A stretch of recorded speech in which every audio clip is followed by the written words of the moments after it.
Ya itu tadi, konkretnya bagaimana nih cara minta tanggung-jawaban mereka? Makin kusut ini, berarti kita akan.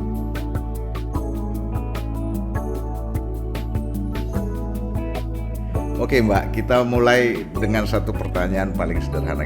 Kita awam soal konstitusi, hukum dan sebagainya. Tapi sebetulnya apa sih yang disebut dengan konstitusi itu dalam pengertian yang paling sederhana? Banyak juga, bahkan pengertian paling sederhana aja agak rumit nih. Maksud saya kita bisa mendekatinya satu dari teori-teori kontrak sosial misalnya. Konstitusi itu kan suatu dokumen yang kita sepakati sebagai aturan main hidup bersama dalam suatu negara, antara negara dengan warga dan antar warga. Intinya sih begitu. Nah, tapi di sisi lainnya karena dia adalah kesepakatan bersama, dia memang dasar dari semua peraturan perundang-undangan yang ada di negara ini, termasuk nanti penegakannya dan seterusnya. Barangkali secara sederhana itu sih. Oke. Tadi dibilang kita sepakati bersama. Artinya kita semua kan yang harusnya menyepakati itu. Betul. Gitu ya. Artinya mungkin saya enggak tahu persis, tetapi kira-kira ini pasti bermanfaat buat semua orang dengan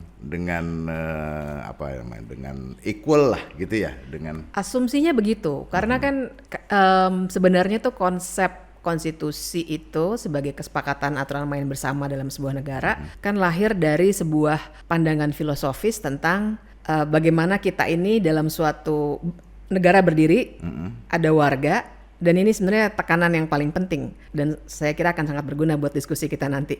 Negara itu kan awalnya adalah warga. Itu dulu tuh. Kita sering karena yang dinarasikan selalu soal bagaimana kekuasaan memerintah, kita sering lupa. Mikirnya negara itu ya kekuasaan, institusi-institusi negara dan lain sebagainya. Padahal negara pada awalnya adalah warga. Nah, ketika warga berkumpul di suatu wilayah, dibangun suatu cara pandang bahwa kita mesti bikin aturan main bersama nih. Mungkin kita nggak sepakat secara langsung dalam arti secara teknis voting dan lain sebagainya. Tentu saja saya misalnya nggak ikut waktu konstitusi dibuat begitu. Tapi semacam ada kesepakatan yang diterima atau diasumsikan ada dan berlaku untuk semuanya supaya kita bisa menyelenggarakan negara ini untuk kepentingan warga. Berarti tadi awalnya kan adalah warga ya? Iya. Jadi diciptakan yang lain-lain itu adalah untuk kepentingan untuk melayani kepentingan warga itu. Betul. Melayani kebersamaan itu. Makanya ada pandangan tuh, saya pernah nulis juga soal ini bahwa negara hukum itu atau hukum pada awalnya adalah hak. Kenapa? Karena itu tadi tuh cara pandang tentang harus ada aturan main, kemudian sekarang kita kenal dengan nama konstitusi, itu kan lahir karena awalnya warga-warga ini berkumpul, terus ada penguasa, zaman dulu raja, kemudian dikatakan legitimasinya adalah kekuasaan Tuhan gitu kan, negara-negara teokrasi dan seterusnya. Kemudian ada cara pandang bahwa oh bukan kekuasaan Tuhan, tapi dalam negara modern ini sebenarnya kekuasaan dari warga sendiri yang harus mengorganisasikan dirinya sendiri supaya semua kebutuhannya itu dipenuhi oleh orang-orang yang ditunjuk untuk menyelenggarakan pemerintahan ini. Jadi sebenarnya kan penyelenggara negara itu fasilitas untuk warga untuk bisa memenuhi kebutuhan mereka. Nah, aturan mainnya disebut konstitusi dan makanya ada cara pandang negara hukum ataupun kita suka sebut konstitusionalisme justru karena negara itu awalnya adalah warga dan kemudian harus ada pembatasan kekuasaan. Karena kalau nggak ada konstitusi, nggak ada aturan main, kecenderungannya penyelenggara negara itu akan semena-mena. Kan konsepsi konstitusi itu lahir justru karena zaman dulu raja-raja kan semaunya. Oh saya mau pajakin semua hasil panen saya ambil. Saya mau perempuan yang ini saya ambil jadi istri saya dan seterusnya. Semau-maunya. Konstitusi itu semacam aturan main. Supaya ada kekuasaan itu terbatasi dengan kemudian diturunkan dalam institusi-institusi yang bisa saling melakukan pengecekan dan lain sebagainya supaya kekuasaan itu tak terbatas. Oke. Kalau tadi Mbak Bibit bilang soal hak gitu ya. Jadi hukum itu sebetulnya hak, tentang hukum hak sebenarnya gitu hak. pada awalnya. Berarti kalau ada hak berarti ada kewajiban. Betul. Nah ini gimana ini? Soalnya banyak sekali hak, dibilang hak tapi nggak terlaksana terus lewat-lewat aja tuh gitu. Kira-kira seperti apa, gimana itu Mbak? Nah ini pertanyaan penting nih. Saya kira kalau banyak yang mendiskusikan ini bagus sekali karena betul sekali kalau ada hak pasti ada kewajiban. Dan dalam konsepsi hak asasi manusia, memang negara itu sebenarnya adalah duty bearer, pengemban tugas untuk memenuhi hak tadi, memenuhi, melindungi, mempromosikan hak-hak warga tadi. Jadi sebenarnya duty bearer-nya itu, pengemban tugasnya itu adalah negara. Dalam hal ini pemerintah ya, sebagai penyelenggara negara. Nah sekarang pertanyaannya adalah, kan dia udah ditugaskan untuk mengemban itu, mendeliver. Betul. Yang menjadi hak daripada warganya. Ya. Undang-undang tidak pernah mengatakan bahwa hak di warga pinggiran dengan hak di Jakarta beda. Itu kan nggak pernah bilang seperti itu. Nah yang menjadi pertanyaannya adalah bagaimana sehingga kontrol terhadap hak itu betul-betul terselenggara, karena kita mengamanahkan ya kepada katakanlah pemerintah, ya kepada kekuasaan. You jalankan ini karena kami pengen dilayani haknya. Gitu. Seperti itu, Bu. Sebenarnya secara sistem itu makanya kemudian tadi berbicara gagasan konstitusionalisme, pembatasan kekuasaan, pemenuhan hak dan lain sebagainya diturunkan dalam lembaga-lembaga negara.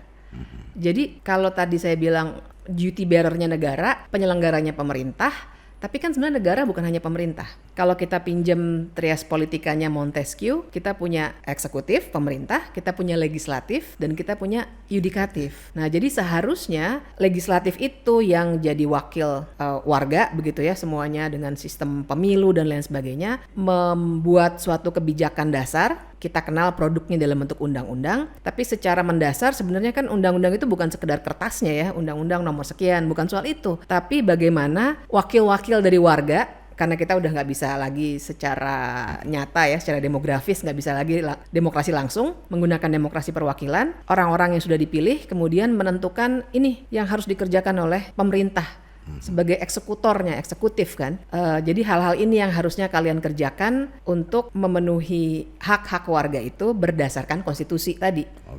Nah, kalau kemudian eksekutif gagal atau tidak bisa maksimal dan seterusnya, caranya ya dua. Secara politik, lembaga legislatif mungkin meminta pertanggungjawaban dia. Secara teknis tuh ada hak angket ataupun pengawasan juga sehari-hari ada ya, pertemuan-pertemuan di komisi-komisi 1 sampai 11 dan seterusnya.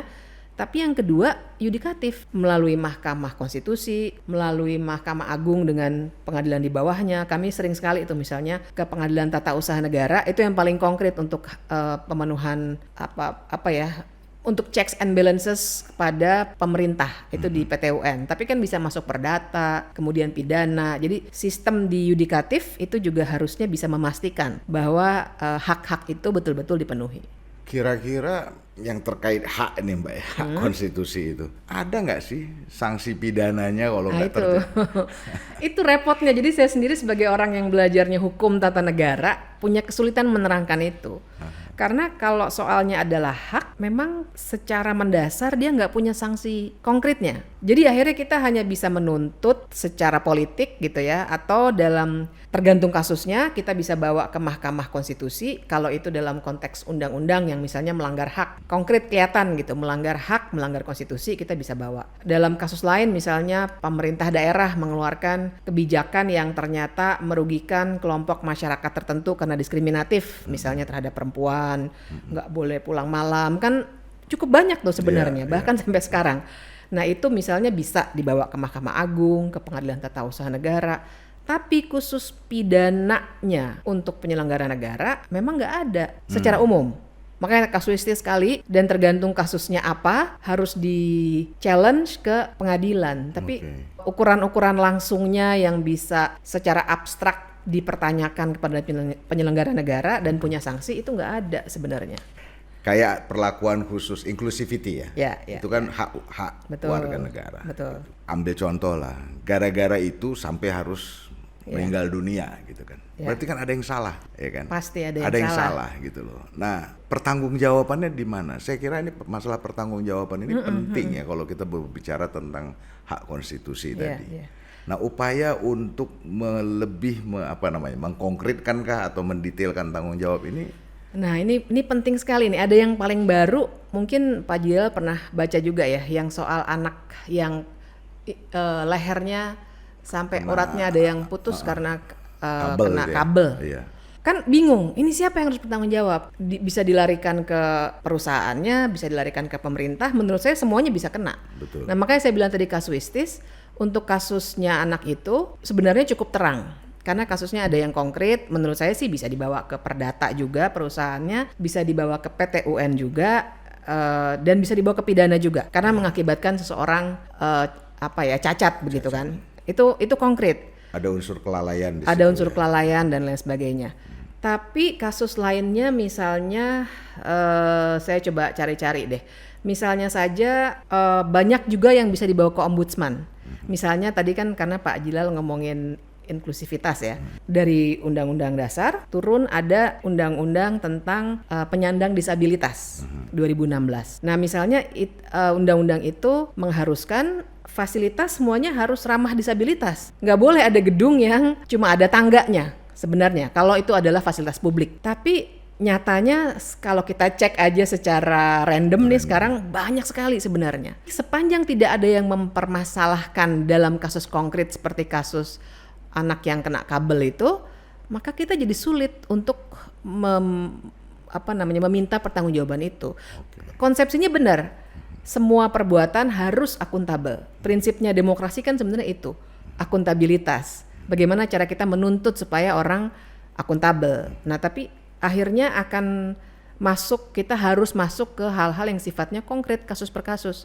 Ada lagi soal disabilitas, misalnya seorang yang nggak boleh naik pesawat, nah karena dia ternyata pakai kursi roda harus tanda tangan segala macam. Itu diskriminatif, melanggar undang-undang disabilitas. Tapi orang cari caranya ini bagaimana nih biar bisa kena. Akhirnya dibawa ke ombudsman. Ombudsman soal pelayanan publik kan, kemudian ombudsman bilang oke, karena itu adalah perusahaannya BUMN, pesawatnya itu di bawah perusahaan BUMN, maka dia kena sanksi dan nurut waktu itu. Nah, jadi seringkali akhirnya kita betul-betul harus masuk ke situasi-situasi konkret supaya kita bisa membawanya ke ranah hukum. Ombudsman bisa sampai kepada sanksi ya? Atau dia rekomendasi aja? Rekomendasi dan seringkali jadinya tergantung juga pada advokasi publiknya kalau kita besarkan. Dan waktu itu teman-teman kan untuk kasus disabilitas itu jaringannya cukup kuat ya, jadi dibesarkan. Jadi BUMN juga punya reputasi yang ingin mereka jaga, jadi mereka minta maaf, ganti rugi dan seterusnya. Tapi ada juga yang dicuekin. Ada juga. Nah ini kalau dicuekin artinya kan harusnya bisa melakukan langkah hukum yang lebih ini. Nah ini baru aja kemarin saya baca di salah satu media kita, media mingguan yang terbit kemarin, di Papua itu terjadi kekeringan. Ya. Lalu menyebabkan 7 orang meninggal kalau nggak salah saya. Saya baca juga tuh. Baca juga ya. Luar biasa ya. Aneh gitu, hari gini kok masih ada begitu gitu ya. Sementara tadi kita berbicara pemerintah, negara diwakili pemerintah, ada pusat, ada daerah yang sudah ada otonomi di sana gitu loh. Nah hal-hal seperti ini gitu kan sebetulnya nggak pantas lah gitu ya, nggak pantas. Yang lebih penting lagi nggak pantas berulang gitu loh Mbak. Persis. Kalau nggak ada efek jerah, hal-hal seperti ini kan terus berlanjut. Nah ini gimana Mbak ini? Iya, soalnya adalah akuntabilitas itu tidak bisa didapat secara otomatis. Jadi harus ada yang menggugat, membawanya ke pengadilan dan lain sebagainya, yang nggak semua orang punya kapasitas itu. Jadi kebanyakan yang terjadi adalah adanya lembaga-lembaga bantuan hukum, adanya organisasi non pemerintah. Kadang-kadang misalnya waktu ada penutupan internet di Papua itu kan melanggar hak juga. Iya, betul. Teman-teman kontras bawa ke PT UN, mereka menang misalnya. Tapi ya itu soalnya karena harus selalu dibuat dalam kasus konkret dan ada yang mengajukan membawanya ke pengadilan, seringkali hal-hal seperti itu lewat-lewat aja. Itu satu. Dan yang kedua, saya kira kan juga ada cara pikir kita, barangkali karena pendidikan, ya udahlah kayak gitu kita terima aja. Itu dari Tuhan gitu. Masa kita nggak menerima takdir? Kadang-kadang lembaga-lembaga bantuan hukum kawan-kawan saya itu menemui masih, udahlah nggak usah diributin lah. Gitu. Cara pikir kita ya yang ya religius tapi secara keliru menurut saya. Tapi juga di pendidikan kewarganegaraan dari SD sampai kuliah kan dapat nih, saya juga ngajar kewarganegaraan soalnya. Kita itu kan dididik untuk patuh warga negara yang baik adalah nggak usah pertanyakan lah pemerintah mau salah apa kayak gitu. Jadi ketika akhirnya lembaga-lembaga bantuan hukum, organisasi pemerintah datang ke masyarakat, kita ributin dong, kalian digusur, ini sebenarnya melanggar hak, ini ada korporasi yang sebenarnya dapat sertifikatnya itu curang misalnya begitu. Ketika ada peristiwa seperti itu, yang di label adalah ini provokator nih.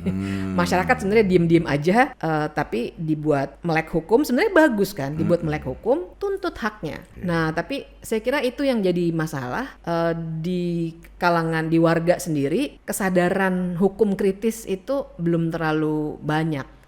Jadi banyak kasus yang ya lewat-lewat saja. Saya kira banyak sekali. Bahkan yang pernah saya angkat juga, orang yang naik motor, jalanannya bolong-bolong, jatuh, meninggal. Menurut saya pemerintah harusnya bertanggung jawab. Tapi kan, dan itu tak terhitung, saya yakin sekali. Ada ibu yang meninggal nggak karena mau melahirkan, jalanannya rusak. Menurut saya itu tanggung jawab negara. Tapi keluarganya akan bilang, udahlah itu memang takdir dari yang di atas begitu. Terima nasib lah. Terima nasib aja. Ada satu hal, nanti mungkin setelah ini kita diskusi Mbak ya. Jadi ada satu hal yang kayaknya hubungannya, saya ada melihat gini, kayak one way ticket gitu loh Mbak. Dari sini ngasih sini ke sini, tiket baliknya nggak ada, sehingga nggak bisa nanya. Oh kamu jadi bengong.